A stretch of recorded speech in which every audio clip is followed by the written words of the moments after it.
অত্যন্ত শ্রেষ্ঠ একটা কথা আছে, যদি একটা দরজা বন্ধ হয় তাহলে ঈশ্বর নিজে আমাদের জন্য আরেকটা দরজা খুলে দেন। কিন্তু কিছু মানুষ আছেন যারা এটা ভাবেন যে আমার সাথে তো এরকম হলোই না, আমাদের জন্য তো কোনো নতুন দরজা খুললো না, কোনো নতুন পথ আমরা খুঁজে পেলাম না। সেই বিষয়ে আমরা চিন্তা করি, দুঃখ পাই যে এরকম কেন হলো।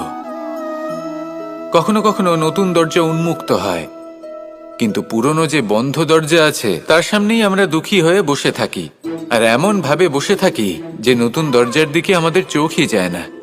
কখনো কখনো ঈশ্বর জেনে শুনেই আমাদের জন্য নতুন দরজা, নতুন পথ উন্মুক্ত করেন না, কারণ তিনি চান যে আমরা যেন পরিশ্রম করি, কর্ম করি, নিজেকে আরো বেশি শ্রেষ্ঠ করে তুলি, সক্ষম হই, আর নিজের পথ আমরা নিজেই খুঁজে নিই। কখনো কখনো এমনও হয় যে ঈশ্বর চান যে আমরা যেন সেই পথে চলতে শুরু করে দিই।